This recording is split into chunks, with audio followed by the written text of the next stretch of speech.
সে তো হসপিটালে ভর্তি, হাতের ভিতরে ক্যানোলা লাগানো, হাতের ভিতরে ক্যানোলা লাগানো, বুঝছেন? এখন এই মেয়ে ওই হসপিটালের বেডে শুয়ে শুয়ে বলতেছে যে আমি তার ফাঁসি চাই, কেন আমার সাথে এমন করলো? তখন আমি বলবো তুমি ওখানে কেন গেলে, তোমার ওখানে যাওয়ার কারণ কি? তোমাকে কে নিয়েছে ওখানে? বর্তমান সময়ে ভারতীয় একটা চক্র, তারা মুসলমান মা বোনদের সাথে এরা সম্পর্ক বা রিলেশনশিপে জড়িত হচ্ছে।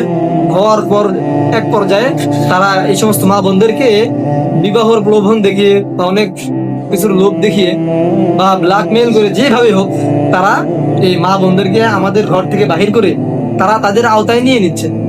নেওয়ার পর এক পর্যায়ে গিয়ে তারা তাদের মতো এটা ইউজ করতেছে। ইউজ করার পরে তারা কিন্তু আমাদের এই মা বোনদেরকে বিভিন্ন দেশে পাচার করে দিচ্ছে এবং বিভিন্ন জায়গাতে বিক্রি করে দিচ্ছে। তো আসলে এই কথাটা কিন্তু পুরনো না। এই কথাটা কি পুরনো?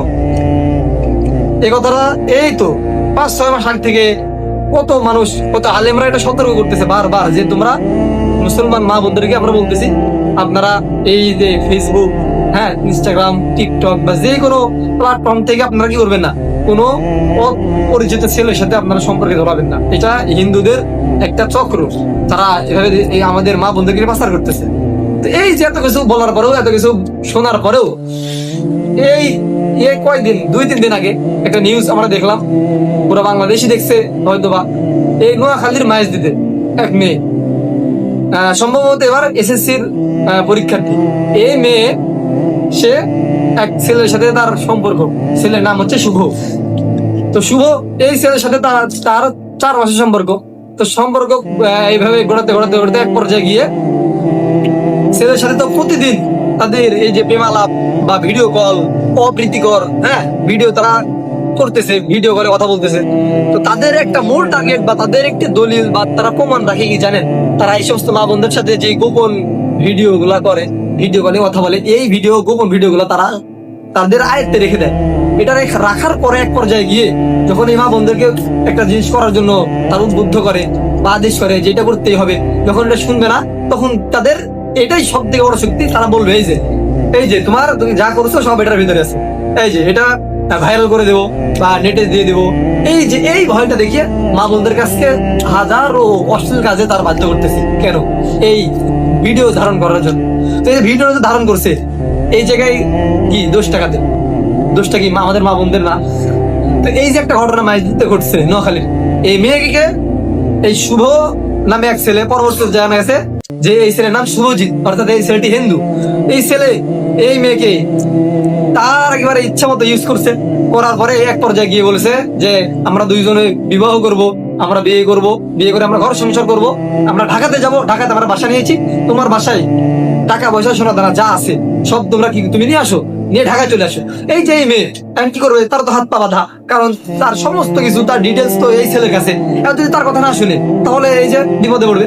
এই ভয়ে এই মেয়ে কি করছে, তার মায়ের, তার বোনের, তার বাসায় যতগুলো সোনা দানা ছিল, 1.5 লক্ষ টাকা নগদ এবং সোনা গহনা সবগুলো এক জায়গায় করে নিয়ে ওই ছেলের সাথে গেছে ঢাকায়। এই ছেলে তার ঢাকায় নিয়ে গিয়ে যাত্রা বাড়িতে গিয়ে এক ফ্ল্যাটে উঠাইছে। তো ফ্ল্যাটে উঠানোর পরে সময় বলছে যে আমি এই ফ্ল্যাট ভাড়া নিচ্ছি, আমরা এখানে থাকবো।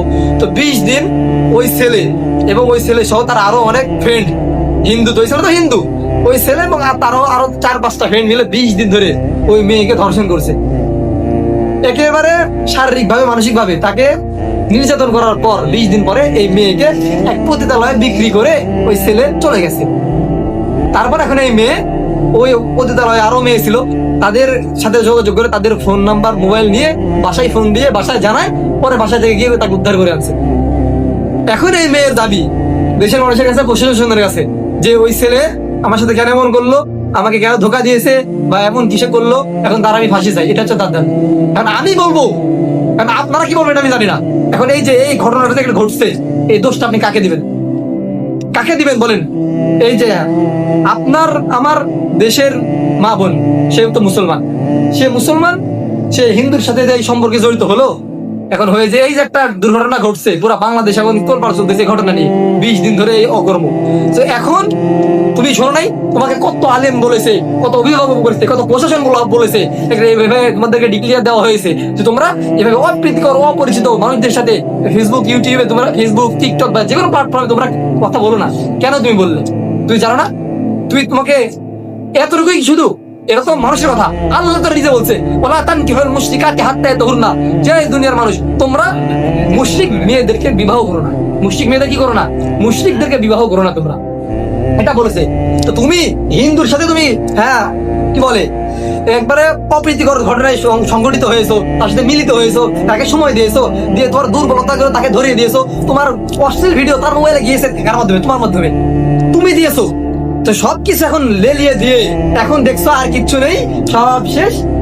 আলেমদের কথা অমান্য করেছো, আল্লাহর কোরআনের কথাকে অমান্য করেছো, অভিভাবকের কথা অমান্য করেছো, বাবা মার কথা অমান্য করেছো, করে ওই ছেলের সাথে ফেসে গিয়েছো। তোমার সব শেষ, তোমার দুনিয়াও শেষ, আখিরাতও শেষ, মা বাবার যা ছিল তাও শেষ, ফ্যামিলির সব কিছু শেষ। এখন তুমি হসপিটালে বেডে শুয়ে থেকে তুমি এখন বলতেছো ওই ছেলের ফাঁসি চাই। ওই ছেলের ফাঁসি হওয়ার আগে তো তোমার ফাঁসি হওয়ার দরকার। তোমাকে ফাঁসি নিয়ে মরার দরকার। ওই ছেলে কেন ফাঁসি হবে? ওই ছেলের কাছে তো তুমি গেছো, তোমার দুর্বলতা গুলো ছেলে ধরছে, এই জন্য দায়ী তুমি বড় ফাঁসি দিয়ে গলায়। এটা তোমার মরার দরকার আগে, ওই ছেলের না।